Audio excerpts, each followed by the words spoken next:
You are sitting in your room reading a book when suddenly your window fills with a blinding light.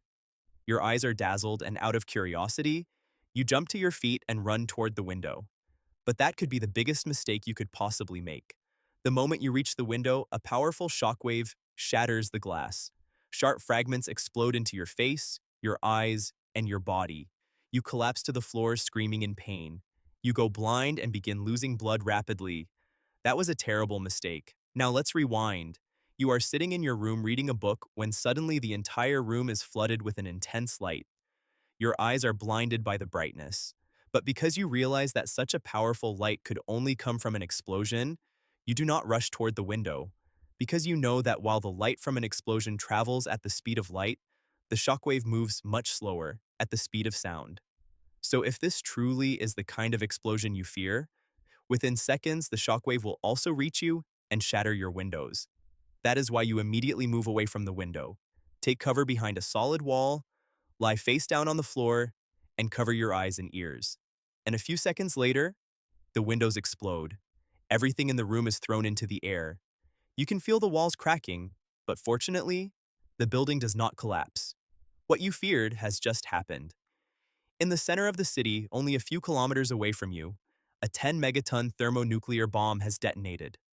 That is the equivalent of the Hiroshima atomic bomb exploding 667 times at the exact same moment.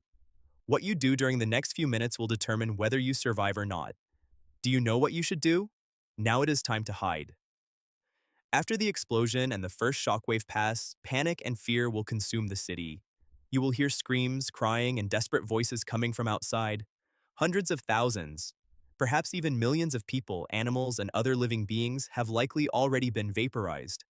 Thousands, maybe tens of thousands of buildings have been reduced to rubble. Countless more people have been injured, but you do not have time to think about any of that. You need to stay alive.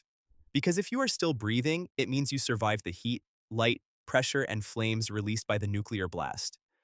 But there are still two deadly threats left: radiation and nuclear fallout. You may only have seconds, or if you are lucky, a few minutes to protect yourself from the fallout. Because if you look outside, you will see a gigantic mushroom cloud rapidly rising into the sky. That cloud forms because of the extreme temperatures created by the explosion, heating the surrounding air at incredible speeds. The hot air rises rapidly, creating a vacuum behind it that is immediately filled by colder air. That air also heats up and rises. This creates a massive upward current that drags fires, dust, and ash high into the atmosphere. When those gases reach the colder layers of the atmosphere, they cool rapidly and spread outward in every direction. That is how the terrifying mushroom cloud is formed. But do not stand there frozen in awe of it, because in moments of extreme fear, humans do not only fight or flee, they can also freeze. And if you freeze, your chances of dying increase dramatically. That mushroom cloud could rise up to 30 kilometers into the sky within seconds. Depending on the altitude of the explosion, the weather conditions, and the type of fuel used, the amount of radiation released will vary. If the building you are in has not collapsed, it probably means you are far enough from the epicenter. That also means the initial radiation dose may not have been immediately fatal. The good news is that you probably will not die instantly. The bad news is that you may soon begin experiencing nausea, vomiting, dizziness, fever, exhaustion, and hair loss. These are all symptoms of acute radiation syndrome. If you prepared in advance and have potassium iodide tablets in your emergency kit, you can take them according to the instructions. These tablets help protect your thyroid gland and reduce the risk of absorbing radioactive iodine. But remember, they will not protect you from all radiation. You will need to drink plenty of water. If the water supply is still functioning, store as much clean water as possible. Now you must begin isolation procedures. Do not go outside under any circumstances. Simply being inside a building already reduces a significant portion of radiation exposure. If possible, move to the middle floors of the building. Ground floors and attics are more dangerous because radioactive particles tend to accumulate there. Use any materials you can find to seal broken windows, ventilation openings, and gaps beneath doors. And do not forget the risk of fire, because both the shockwave and the enormous fireball could have ignited massive fires throughout the city. A working fire extinguisher could save your life. You should not go outside for at least 24 to 48 hours, because the deadliest part of radiation spreads during the first hours. Within the first hour after the explosion, roughly half of the fallout will lose its intensity. After the first 24 hours, most of the radiation levels will begin to decrease. If you have enough food and water, you may even choose to remain sheltered for 2 full weeks, because by then, approximately 99% of the radiation will have decayed. But remember something important. Radiation does not work like a bullet. Its effects build up slowly inside the body.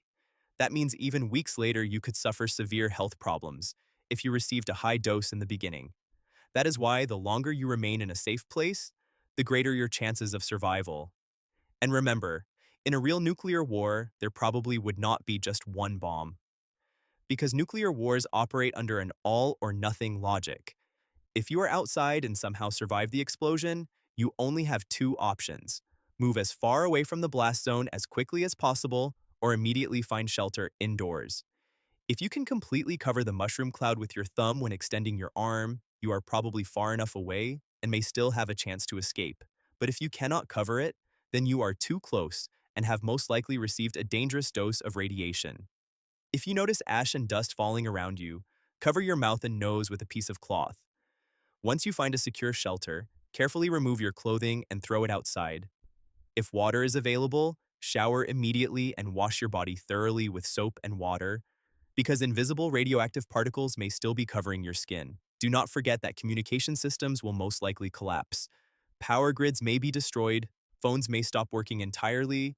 That is why battery-powered radios, emergency whistles, and basic survival equipment will become extremely important. Because just like during an earthquake, damaged buildings may collapse hours later, and all of this would be the result of only a single bomb. In a real nuclear war, the destruction would be far greater. Entire cities would become uninhabitable. Water sources would be contaminated. Farmland would become unusable. Cancer rates would continue rising for years.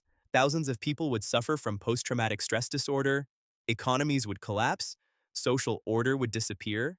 And the consequences could last for decades. That is why humanity should never accept a risk like this. Because once it begins, there may be no turning back. Once a missile is launched, it cannot be recalled. And when a nuclear war begins, in reality, all of humanity loses.